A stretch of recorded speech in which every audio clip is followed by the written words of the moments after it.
O'Brien, my first guest tonight, has starred in such films as Birdie and Shortcuts.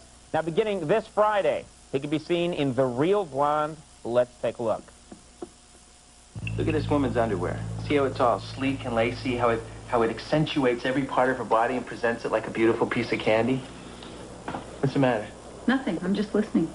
Well, you got a funny look on your face. Joe, I'm just waiting for you to make your point. Well, my point is, compare that to men's underwear, which is white, cotton, shapeless, essentially a diaper. What do you think that's saying? All men are babies? Not true. Please welcome Matthew Modine.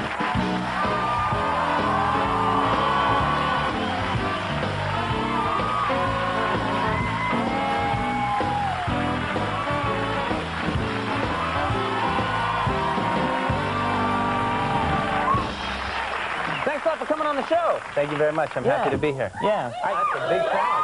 Oh, yeah. Oh, yeah. You're not going to remember. I'll just start out. I met you a long time ago when I was a writer at Saturday Night Live. Yeah, and I was like 50 pounds lighter then.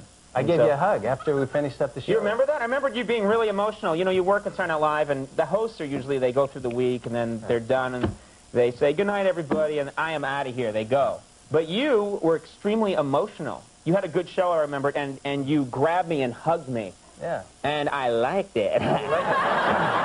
Just kidding, yeah. I don't think remember I sent you those letters, remember? And the flowers and the chocolates and the candies. You don't remember, do you? I don't think anybody can really appreciate how difficult that show is. The tremendously short span of time that goes by in order to create what you guys get to by Saturday night. It's a tough, grueling thing, particularly for the writers. Yeah. Well, I used to think that was tough, and then we started doing a show, this show, every day for an hour. And that made Saturday Night Live. Saturday Night Live, you do a couple of shows, and then they take like 2 weeks off. But what am I talking about? This is TV. You're in movies.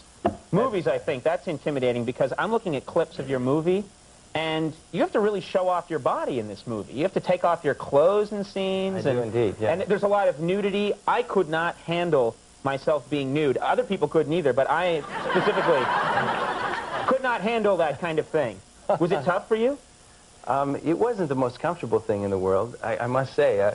One of the movies you mentioned, Birdie, I was kind of butt naked throughout that film. I remember that, yeah. There just wasn't any way around it in that film. And in this one, I kept trying to figure out, isn't there some way that I can get a shirt on? Why do I have to be in bed naked? And it was sort of, I think the director's feeling was that, you know, women are always objectified in films, so it was his opportunity to say, okay, let's make you have your shirt off all the time. And, hey, some people like that. Yeah. I'm one of those people that gets dressed before I get out of the shower, literally. Like, I turn off the water and then put clothes on as much as possible, and then like a hat and step out. I just don't, you know, can't deal with.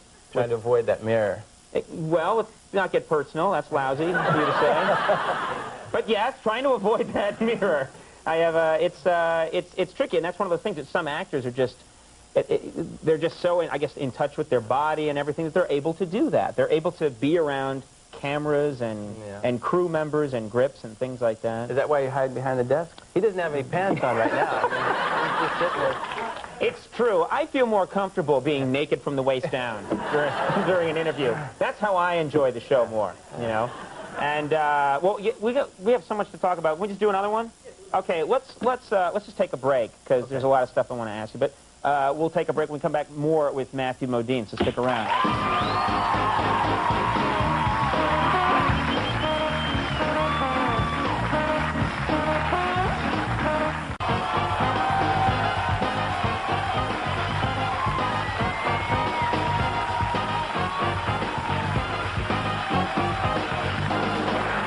Back sitting here with Matthew Modine.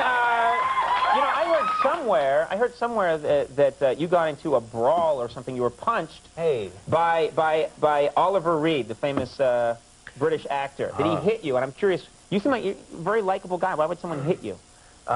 Well, this was an interesting... Oliver Reed is a great British actor who was going to work on this film that I was working on called Cutthroat Island. And I was with the young actor that was in the film. We're celebrating his I think, 15th birthday. There was a tremendous amount. Rennie Harlin is from Finland, and there was a lot of... He was the director of the movie. Director of the film, and there was a lot of Finlandia vodka flowing from every sort of Orifice. How about that? Is that a good word? That's not. That's a horrible choice of words. Flowing from bottles of vodka, maybe. Bottles of vodka, yes. And so Chris and I sat down to have a glass of vodka with Mr. Reed, and he thought I was a spy. So a spy? Yeah, he was sort of sitting over his bottle, and I sat down next to him. I said, "Hi, I'm Matthew," and he just grabbed me, and just kind of clocked me. And does he think everyone's a spy, pretty much, or maybe after a few drinks? Anybody thinks anything. Yeah. So I'd been told by some of the stuntmen that were working on the film that Oliver had this special tattoo, and I was curious if it were in fact the truth. So I asked him, and he pulled his shirt down. He says, "Yeah, like this," and showed me an anchor or something that was on his arm. And I said, "No, that wasn't the tattoo that I had been told about." And so I said, "I'm sorry, I didn't mean to ask you about the tattoo. I thought it was something else." And he looked around the restaurant. It was an Italian restaurant in Malta. And he kind of stood up in the restaurant. He reached into his pants, and he pulled out his, what would be the correct word for that? You're asking the wrong guy. Member. Let's call it his member. His member, yeah. Or Little Oliver. Yeah, Little Oliver. His Little Oliver, Yeah. Good choice. And, England... Or Big Oliver. Let's not make assumptions. All right, so... Medium-sized Oliver. In England, they still don't circumcise people, so his member was uncircumcised. And he squeezed it. You know those toys? Okay. You know those toys? Okay. The toys they sell on the street, and the eyes pop out? So it was kind of like that. He kind of squeezed it, and the whole thing popped out. And the whole thing? Well, the Yeah. But he had eagle talons on what? He had eagle talons tattooed there? To the head of his Little Oliver, yeah. His Little Oliver, yeah. Wait a minute. When you get, like, your arm tattooed, it really hurts. I would assume. And this is a sensitive area. He went and had eagle talons put on that? Yeah. Okay, and now I'm thinking he stood up in a restaurant and he's showing everybody. Are people at the next table, about to bite into a sausage and like, what the hell? I mean, seriously, this is not you don't want to be doing this in a restaurant. Yeah. The stuntmen who told me, they said that he used to go around and put it inside people's drinks. So they kind of, like, sneak up. If you left. Put that over there. Yeah. I hope he hasn't been around. Yeah. So, you're having a conversation. Let me stir that up for you. You reach for your drink, and there it is, right? Good Lord. Have a special moment. Yeah, I would think so. And I like that you pursued this after he hit you already. Yeah. And you said, okay, I know you hit me because you thought I was a spy, but now I want to get a look at Little Oliver. That's the part of the story that's really intriguing. My God. He's a terrific actor, though. I mean, regardless of the tattoo. I don't care how good he is. When I hear his name from now on, that's what I'm thinking about. It doesn't really matter. He could get a John Wayne Bobbitt kind of thing. He could get a job. Remember John Wayne? Yeah. Well, Oliver Reed and John Wayne Bobbitt, they could get like a TV series or something together. Get that thing happening, What, one had his cut off and the other has it engraved with eagle talons? That's the worst promo I've ever heard. He has half a penis. The other has eagle talons on his. Together, they're unstoppable. What kind of... Hey, here's a good show. Here's a good show. I'll produce it with you. All right.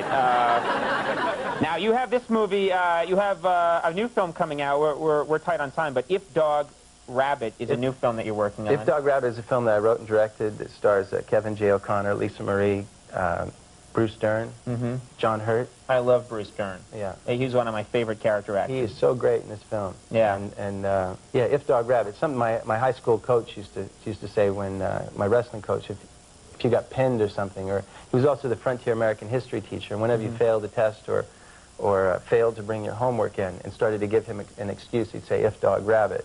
And what that meant was that if the dog hadn't stopped to take a dump, he would have caught the rabbit.